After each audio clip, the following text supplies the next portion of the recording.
Hello everyone, स्वागत है आप सभी का आपके अपने यूट्यूब चैनल कॉमर्स स्पॉटलाइट में। मैं आयुषी आज आपके सामने लेके आ गई हूँ एक और इम्पोर्टेंट वीडियो है मिशन जून में जेआरएफ थीम पे बेस्ड। अब जैसा कि आप सभी जानते हैं कि दिसंबर में एग्जामिनेशन हो चुका है, अब हमारा एग्जामिनेशन होने वाला है जून में। 10 जून से लेके 21 जून तक हमारे पास डेट्स भी आउट हो चुकी हैं।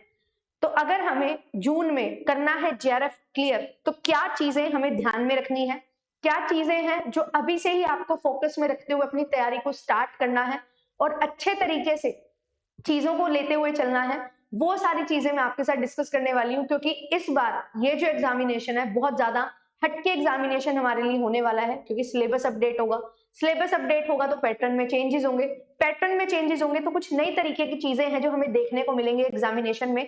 तो उन सभी चीजों को हम अच्छे से समझ सके, उसके लिए ही ये वीडियो आपके लिए मैं लेके आई हूँ। हर एक चीज को ध्यान से समझिएगा, स्टार्टिंग से लेके एंडिंग तक इस वीडियो को देखना, सो दैट आपको एक क्लियर पिक्चर मिल सके और अच्छे तरीके से आप अपने एग्जामिनेशन के लिए प्रिपेयर कर सके। तो मेरा नाम आयुषी है। जो भी for the very first time मुझे देख रहा है, आपके लिए पेपर 1 एंड पेपर 2 कॉमर्स की क्लासेस लेके आती हूँ। हाल ही में यूजीसी नेट जेआरएफ क्वालिफाई किया है एंड आपको टीच कर रही हूँ। पिछले 4 से 5 साल से ऑनलाइन और ऑफलाइन कोचिंग दे रही हूँ, तो छोटा सा एक्सपीरियंस है। कॉमर्स में चीजें सीखने की कोशिश कर रही हूँ और वो सारी चीजें सीख के आप तक डिलीवर करने की कोशिश हमारी रहती है। तो अगर आपको लगता है कि आपको इस चैनल पे कुछ मीनिंगफुल प्रोवाइड किया जाता है और ये वीडियो आपको मीनिंगफुल लगती है, तो जरूर चैनल को सब्सक्राइब करिएगा एंड आप ज्वाइन कर सकते हैं। हमारी क्लासेस रहती हैं शाम को 5 बजे कॉमर्स के लिए एंड पेपर 1 भी मैं आपको कवर करवाती हूँ। सुबह 9 बजे पेपर 1 की टाइमिंग रहती है। चैनल को आप सब्सक्राइब कर सकते हैं। जेआरएफ अड्डा एप्लीकेशन को डाउनलोड नहीं किया है तो कर लीजिए। यहाँ पे आपको प्रीवियस ईयर पेपर्स मिल जाएंगे जो बहुत ज्यादा इंपॉर्टेंट है किसी भी एस्पिरेंट के लिए। अगर आप किसी कंपेटिटिव एग्जामिनेशन की तैयारी करते हो तो प्रीवियस ईयर पेपर आपके लिए ब्रह्मास्त्र होते हैं। तो ये आपको सभी मिल जाते हैं 2019 से लेके 2023 तक। एंड साथ ही साथ जो भी यूट्यूब क्लासेस की पीडीएफ्स होती हैं वो भी आपको यहीं पे मिलती हैं, तो आप लोग डाउनलोड कर सकते हैं जेआरएफ अड्डा एप्लीकेशन को। अगर आप जून 2024 की तैयारी कर रहे हो और कर रहे होंगे तभी ये वीडियो आप देख रहे हो, तो आपके लिए एक और इंपॉर्टेंट चीज है कि आपके लिए एटम बैच स्टार्ट हो चुका है, एटम 2.0।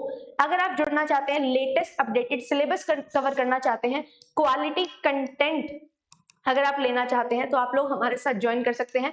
पेपर 1 के साथ साथ ये डिफरेंट पेपर 2 आपको ऑफर किए जाते हैं। कॉमर्स का कोर्स वहां पे मैं लेके चलती हूँ, तो आपके लिए कॉमर्स में क्या क्या ऑफरिंग्स हैं, तो आप अगर कॉमर्स और पेपर 1 का बैच लेते हैं तो ये सारी चीजें आपको प्रोवाइड की जाती हैं जो किसी भी एस्पिरेंट के लिए मोस्ट इंपॉर्टेंट है और ये रिक्वायरमेंट्स हैं। अगर आपके पास ये सारी चीजें हैं तो मुझे नहीं लगता कि कोई भी आपका सिलेक्शन रोक सकता है, अगर आप अच्छे से इन चीजों को समझ के, इनकी वैल्यू को समझ के तैयारी अपनी करें।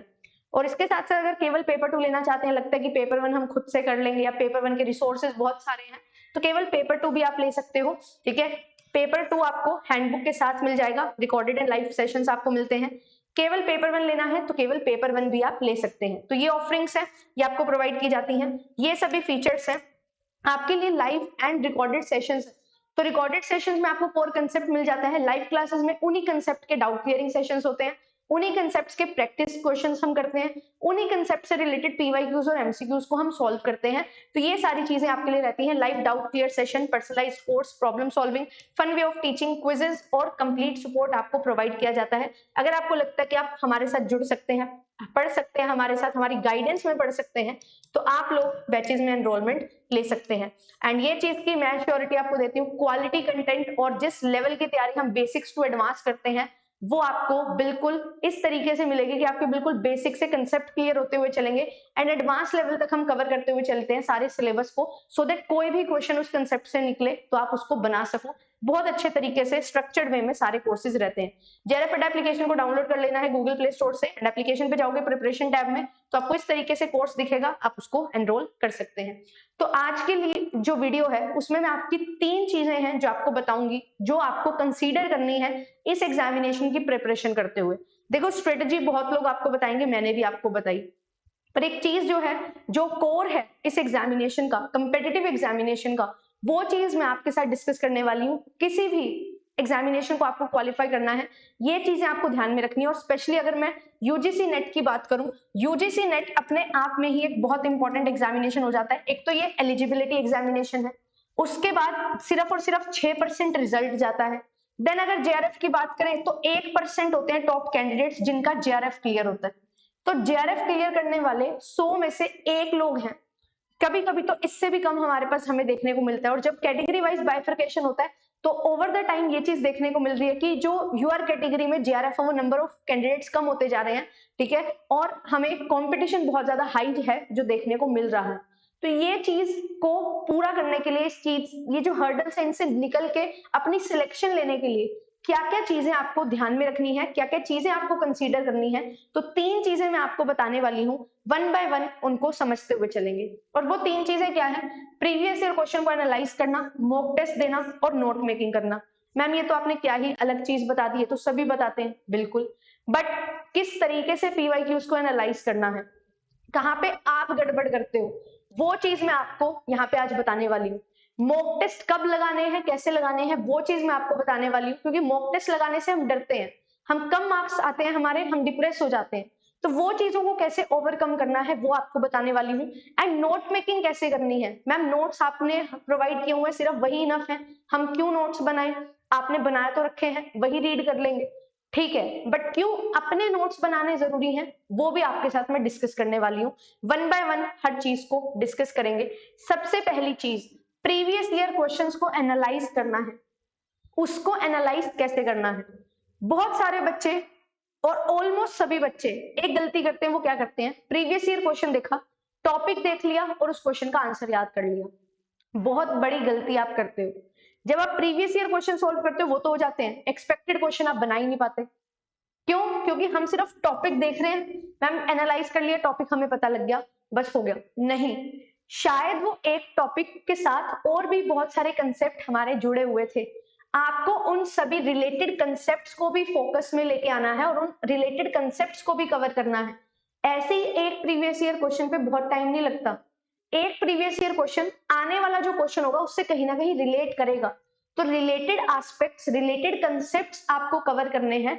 ये चीज आपके लिए बहुत ज्यादा जरूरी हो जाती है। और एक और चीज मैं यहाँ पे अब एड ऑन करूंगी, जिन यूनिट्स में करंट अफेयर्स बनते हैं, जैसे कि हमारे पास international business, business environment, banking है, टैक्सेशन में करंट क्या होता है? अमेंडमेंट्स आ जाती है, लीगल में कुछ अमेंडमेंट्स आ जाती है, तो वो आपके लिए जरूरी हो जाता है। अगर एक टॉपिक आपसे पूछा गया है तो उससे रिलेटेड अमेंडमेंट, उससे रिलेटेड कोई भी चेंजेस जो है, उससे रिलेटेड करंट अफेयर्स जो है वो आपसे पूछे जाएंगे।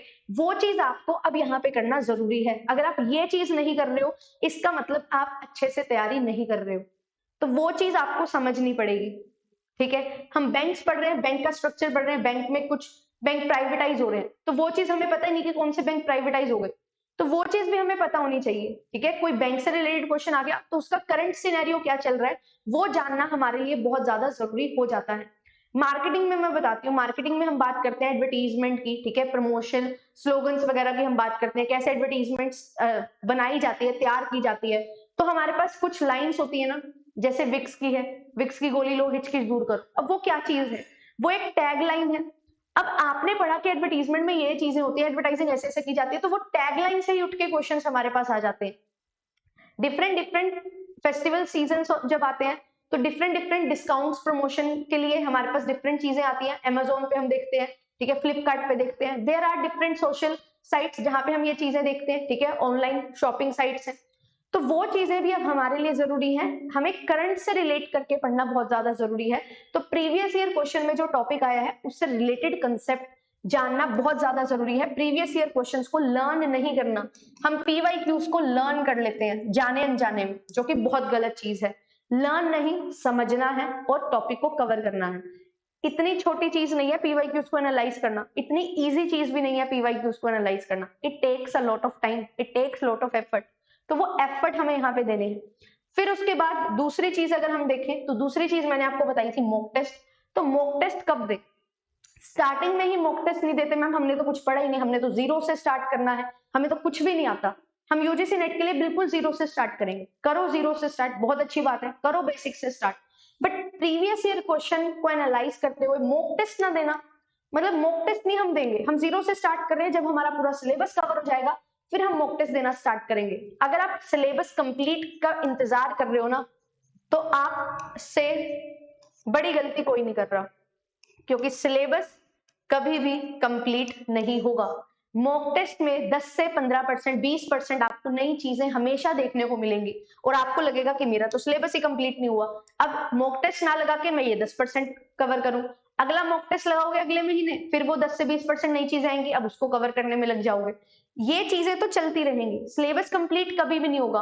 आपने जब प्रिपरेशन स्टार्ट की तभी से ही आपको मॉक टेस्ट भी देने हैं। पहला मॉक टेस्ट तो प्रिपरेशन स्टार्ट करने से पहले ही देना होता है, ताकि आप अपना लेवल जज कर सको कि आपको कुछ भी नहीं आता फिर भी आप कितने क्वेश्चन सही कर पा रहे हो। और ऐसा बिल्कुल भी नहीं होता कि किसी को कुछ भी नहीं आता है। आपने कॉमर्स चाहे 5 साल पहले पढ़ी थी, चाहे 10 साल पहले पढ़ी थी, चाहे 15 साल पहले पढ़ी थी, आपको जरूर कुछ ना कुछ आएगा और वो आना भी चाहिए। आपने 11th 12th BCom, MCom, masters, bachelors, I mean two से आपने पढ़ा है वो चीजों को, तो ऐसा किसी के साथ भी नहीं होता कि आपको कुछ भी नहीं आता है। तो ये वहम अपने मन से निकालना पड़ेगा। और सिलेबस कवर होने के बाद मॉक टेस्ट देंगे, सबसे बड़ी गलती है। मॉक टेस्ट आपको बिगिनिंग से ही देने हैं और 1 महीने तक भी आपको 2 से 3 मॉक टेस्ट दे देने हैं। 1 महीने के बाद आपके 3 से 4 मॉक टेस्ट हो जाने चाहिए, दूसरे महीने में भी 2-3 मॉक टेस्ट आपको दे देने हैं। लास्ट में जब आपको लगता है कि हाँ मेरा अब सिलेबस कवर हो गया, मैंने 10 की 10 यूनिट पेपर 1 की, पेपर 2 की कवर कर ली, उसके बाद तो आपको alternate days frequently mock test देने हैं। क्योंकि तब हम बात करेंगे, 2 तरीके से होते हैं मॉक टेस्ट। बाद में पहले हम क्या करते हैं, हम एक्यूरेसी पे फोकस करते हैं, मींस कि हम समझते हैं कि हमने जो टॉपिक पढ़े हैं उसको हम अप्लाई कर पा रहे हैं या नहीं। और फिर उसके बाद हम क्या करते हैं, हम स्पीड पे फोकस करते हैं, टाइम मैनेजमेंट पे फोकस करते हैं। तो बाद में जब रिवीजन हमें करनी होती है तब तो हमें बहुत ज्यादा मॉक टेस्ट देने होते हैं, फ्रीक्वेंटली मॉक टेस्ट देने होते हैं। दिया एनालाइज किया, दिया और एनालाइज किया, और उस एनालिसिस में क्या करना है, मॉक टेस्ट एनालिसिस में जो कमी रह गई है उसको सुधारना है। अगर वो टॉपिक आपने ऑलरेडी कवर किया हुआ है तो आपको वो चीज समझ नहीं आई है, दोबारा उसको समझो। अगर नहीं कवर किया हुआ उसको कवर कर लो। अगर आपके पास 1 महीना है, लास्ट के 20 दिन बचेंगे, उसमें जो नए टॉपिक्स हैं उनको छोड़ते जाओ एंड जो आपने किया है उस पर अपनी कमांड बिठाने के लिए नए नए मॉक टेस्ट प्रैक्टिस करते जाओ। ये तरीका होता है मॉक टेस्ट लगाने का। और कब लगाना है, कैसे लगाना है, वो सारी चीजें कैसे लगाना है, हमेशा जब भी मॉक टेस्ट लगाओ 150 क्वेश्चन होने चाहिए, 50 पेपर 1 से एंड 100 पेपर 2 से। कभी भी ये गलती मत करो कि मैम हम तो पहले सिर्फ पेपर 2 कर लेते हैं, पहले सिर्फ पेपर 1 कर लेते हैं। नहीं, किसी दिन मन है सिर्फ पेपर 2 का या पेपर 1 का लगाओ, बट जब मॉक टेस्ट की बात आती है ना, तो पूरा वो 3 घंटे का सिनेरियो ऐसा क्रिएट करो कि मैं एग्जामिनेशन हॉल में हूँ, सीबीटी मोड में अपना टेस्ट देने की कोशिश करो। आप टाइम मैनेजमेंट सीख जाओगे। पेन पेपर से नहीं होती चीजें, पेन पेपर छोड़ के सीबीटी मोड से फेमिलियर हो जाओ। स्क्रोलिंग की दिक्कत जो होती है आपको वो पता लग जाती है, कैसे डीआई को सामने देख के पेन पेपर पे सॉल्व करना है, कैसे वो फिगर्स आगे पीछे हो जाते हैं जब देखते देखते, वो चीजें आपकी वो कंडीशनिंग हो जाती है। तो वही तो मॉक टेस्ट का मेन मकसद है। मॉक टेस्ट का ये मतलब नहीं है कि आपको क्वेश्चन प्रैक्टिस करवाना, नहीं, मॉक टेस्ट का मतलब है उस एनवायरमेंट से फेमिलियर करवाना। तो मॉक टेस्ट हमेशा सीरियसनेस के साथ देना है। क्वेश्चन प्रैक्टिस कर रहे हो तो वो आप जैसे मर्जी प्रैक्टिस करो, उसकी कोई दिक्कत नहीं है, ठीक है। ये दूसरी चीज जो आपको अच्छे से समझनी होगी, इतना डिटेल में आपको कोई नहीं बताएगा। मॉक टेस्ट लगा लो, मॉक टेस्ट लगा लो सभी बोलते हैं, बट कैसे, कब और क्यों लगाने हैं वो चीज भी आपको समझनी है अगर आप सिलेक्शन लेना चाहते हो। फिर उसके बाद हमारे पास जो आता है वो होता है नोट मेकिंग, सबसे ज्यादा टाइम कंज्यूमिंग चीज। मैम पढ़ तो वीडियो देख के लेते हैं, समझ भी आ जाता है, बट नोट मेकिंग में चला जाता है सारा टाइम। 2 घंटे की वीडियो 4 घंटे की बन जाती है नोट्स बनाते बनाते, और हम तो 1.5x पे देखते हैं फिर भी। तो क्यों? क्योंकि आप नोट्स बना रहे हो। बट नोट्स किस तरीके से बनाने हैं? डिटेल नोट्स बनाने हैं, बिल्कुल बनाने हैं, क्योंकि अभी हमारे पास 4 से 5 महीने हैं, बहुत अच्छा टाइम है। बट डिटेल में भी वो शॉर्ट में होने चाहिए। डिटेल नोट्स का मतलब ये नहीं है कि आपको पूरी पीडीएफ लिख लेनी है, नहीं, पूरी की पूरी जो पीडीएफ आपको प्रोवाइड की गई है वो नहीं आपको लिखनी। आपको क्या करना है, आपको फ्लो चार्ट्स बनाने हैं, आपको पॉइंट्स में चीजें लिखनी है, ठीक है। और आपको जो भी पॉइंट्स हैं उनसे रिलेटेड कुछ चीजें अगर याद आती हैं तो उनसे रिलेटेड चीजें इस तरीके से एरो लगा लगा के लिख लेने हैं, सो दैट आप उस पॉइंट को पढ़ो तो वो सारी रिलेटेड चीजें आपके माइंड में आ जाए। ये है नोट्स बनाने का सही तरीका। सब हेडिंग, हेडिंग लिखी सबसे पहले, देन सब हेडिंग, सब हेडिंग से आगे फिर और हेडिंग्स आपको लिखनी है, और चीजें आपको उसके बाइफिकेशन करनी है, वो चीजें करो, क्लासिफिकेशन करो, ठीक है। इस तरीके से क्लासिफाई कर करके चीजों को लिखो। अगर आप बैंकिंग का, फॉर एग्जांपल बैंक्स के बारे में लिख रहे हो, कब ओरिजिन हुआ, कब एस्टेब्लिशमेंट हुआ, क्या क्या काम किए जाते हैं, ठीक है, कितना उनका पेड अप कैपिटल है, वो सारी चीजें वो आपको इस तरीके से फ्लो चार्ट में बनानी है, फ्लो चार्ट नहीं सॉरी टेबल में बनानी है। कोई एक चीज है उसके अलग अलग फंक्शन लिख रहे हो तो फ्लो चार्ट में बनाओ। ठीक है, उसके आगे बाइफरकेशन करनी है तो इस तरीके से बनाओ। ये चीजें आपको हेल्प करेंगी। कोई टेक्निक्स है, मॉडर्न टेक्निक्स हैं, कन्वेंशनल है, ठीक है, ट्रेडिशनल टेक्निक्स हैं, उनको बाइफरकेट करके उनके पॉइंट्स लिखो। क्या कॉमन पॉइंट्स हैं उनको एक साथ लिख लो, क्या डिफरेंस पॉइंट्स हैं उनको एक साथ लिख लो। देन एक एक टेक्निक को थोड़ा थोड़ा अपने वर्ड्स में लिखो, कौन सी टेक्निक बेटर है, एनपीवी और पीआई में क्या डिफरेंस है, जब हम रिटर्न और इन्वेस्टमेंट निकालते हैं तब हम यूज करते हैं, आईआरआर और एनपीवी में क्या डिफरेंस है, एआरआर और एनपीवी में क्या डिफरेंस है, वो चीजें आपको लेके चलनी है, उन चीजों को अच्छे से समझना है। ठीक है, पेपर 1 के भी नोट्स इसी तरीके से बनाने हैं। ठीक है, बेशक आपको नोट्स मिल रहे हैं, हम आपको नोट्स प्रोवाइड कर रहे हैं, पर मैं ये कभी नहीं बोलूंगी मेरे नोट्स ले लिए तो खत्म नहीं। अगर आपके पास टाइम नहीं है, आपके पास नोट्स हैं, अभी आप तैयारी कर रहे हो, आपने प्रीवियस अटेम्प्ट में भी दिया था अटेम्प्ट, तो उन नोट्स को कैसे यूज करना है उनको अंडरलाइन करते चलो, उनसे रिलेटेड कुछ भी नई चीज आपको मिलती है उसको एड ऑन करो। मैंने तो अपने नोट्स में जगह भी छोड़ी हुई है कि अपने नोट्स यहाँ पे साथ साथ लिखते रहो, क्योंकि मुझे पता है there is always something to add, there is always a chance of improvement, there is always a scope of improvement. तो इंप्रूवमेंट हर बार होती है, तो वो चीजें आपको लिखनी है। तो स्टार्टिंग से ही डिटेल और शॉर्ट नोट्स बनाने की कोशिश करो। शॉर्ट नोट्स का मतलब ये नहीं है कि चीजें स्किप कर देना, शॉर्ट नोट्स का मतलब है अच्छे तरीके से चीजों को बनाना, देखने में समझ आनी चाहिए, अच्छी लगनी चाहिए, सो दैट उनको रीड करने का आपका मन करे। और मैंने जो डिटेल नोट्स बनाया वो बिल्कुल डिटेल नोट्स हैं, विद इलिस्ट्रेशन आपको चीजें बताई हुई हैं, वो सारी चीजें भी हमें यहाँ पे कवर करते हुए चलना है। ये 3 चीजें आपको करनी है और ये 3 चीजें बहुत ज्यादा हेल्पफुल आपके लिए होने वाली है, और इन 3 चीजों पे टाइम लगता है, ये सारी चीजें टाइम कंज्यूमिंग है, तो टाइम तो देना पड़ेगा। अगर आप सोच रहे हो कि नहीं यार बिना टाइम दिए कुछ हो जाएगा, तो ऐसा कोई जादू की पुड़िया किसी के पास नहीं है। जितना अच्छे से आप टाइम लगाओगे उतना ही आपकी सिलेक्शन होने वाली है, और ये चीज बिल्कुल फैक्ट है। 100 में से 6 बच्चों का नेट होगा और 1 बच्चे का जेआरएफ होगा। तो सभी के सभी ये 100 बच्चे, ये एक बच्चा बनना चाहते हैं, और बनेगा कौन, जो ये चीजें बहुत अच्छे से करेगा। फैक्ट है, ठीक है, इसको हम डिनाई नहीं कर सकते। मैं जितना मर्जी मोटिवेट कर लूं, पर मैं 100 में से 100 बच्चों का सिलेक्शन नहीं करवा सकती, 100 में से 1 बच्चे का ही सिलेक्शन होगा। हाँ, बट ये मैं जरूर कर सकती हूँ कि जो चीजें मैं आपको प्रोवाइड कर रही हूँ, आप अगर उतनी मेहनत करके 100 में से 1 में आ सकते हो, तो वो आपके ऊपर डिपेंड करेगा सिर्फ और सिर्फ। मैंने ये वीडियो सबके लिए दी है, और जो इसमें से कुछ अच्छी चीज सीख लेगा और अप्लाई करना स्टार्ट करेगा, उस पर काम करना स्टार्ट करेगा, वो उस 1 बच्चा बन जाएगा, वो उस 1% में आ जाएगा। जो नहीं करेंगे, जो सोचेंगे कि थोड़ा सा यार कहीं और जाके देखते हैं, कोई इजी वे है क्या, बिना पढ़े पास हो सकते हैं क्या, तो वो चीजें नहीं होती। पढ़ना पड़ेगा, ठीक है, रगड़ना पड़ेगा अपने आप को, झोंकना पड़ेगा उस चीज में, और पूरा फोकस के साथ, डिसिप्लिन के साथ पढ़ना पड़ेगा। एकमात्र यही तरीका है किसी भी कंपेटिटिव एग्जामिनेशन को निकालने का। एक चीज मैं आपको और बताती हूँ, अगर आप अभी तैयारी कर रहे हो, ठीक है, आपने एक अटेम्प्ट दिया बट स्टिल कुछ ना कुछ कमी रह रही है, तो मैं आपको सजेस्ट करूंगी, जो टॉपर्स होते हैं ना, जिन्होंने एग्जामिनेशन निकाल लिया है, ठीक है, उनकी टॉक सुना करो, उनकी स्ट्रेटेजी समझा करो। शायद जो मैं आपको बता रही हूँ ना, मैं भी वही चीज बता रही हूँ, बट जब आप उनसे सुनोगे ना, आपको वो चीज ज्यादा अच्छी लगेगी, ज्यादा आपको हंट करेगी, वो चीज आपके दिमाग में ज्यादा अच्छे से बैठेगी। क्यों? क्योंकि वो आप में से एक है। आप मेरे को तो बोल दो कि मैम आपने तो निकाल लिया, अब आप बातें कर रहे हो, आपने थोड़ी दिया था 2023 का पेपर, आपने तो 2022 में निकाला था। स्टिल आप इनको सुनो, मैं बोल रही हूँ, ठीक है, जो मैंने बताया वो चीज देखो, आपको खुद पता लगेगा कि हाँ एक्चुअल में क्या करना होता है। ठीक है, चीजें चलती रहेंगी, 1 महीने में 2 महीने में होता रहेगा, बट ये टाइम बहुत प्रीशियस टाइम है। इस टाइम को अपना एक इन्वेस्टमेंट के तौर पे यूज करो, एंड रिटर्न आपको बहुत अच्छा मिलने वाला है। वो चीजें आपको करते हुए चलना है। आई होप ये वीडियो आपको कुछ इंसाइट्स दे पाई होगी। एंड एक चीज मैंने यहाँ पे लिखी हुई है, जैसे हम एक्शन रिसर्च पढ़ते हैं ना रिसर्च में, तो उसमें क्या होता है, इंप्रूवमेंट के लिए होती है वो भी कॉन्टिन्यूस। तो प्लान, एक्ट, ऑब्जर्व और रिफ्लेक्ट। प्लान करो मुझे क्या करना है, उसके अकॉर्डिंग काम करो, काम करने के बाद ऑब्जर्व करो कि क्या मैं वो चीज कर पाई, क्या मैं वो चीज कर पाया जो मैंने प्लान किया था। देन ऑब्जर्व करने के बाद जो भी चेंजेस लाने हैं उनको रिफ्लेक्ट करो, देन अगेन प्लान करो। ये कॉन्टिन्यूस सर्कल चलता जाना चाहिए जब आप प्रिपेयर कर रहे हो। जब तक आपकी प्रिपरेशन चल रही है, ये चीजें चलती रहनी चाहिए, यही चीजें अल्टीमेटली आपको हेल्प करेंगी।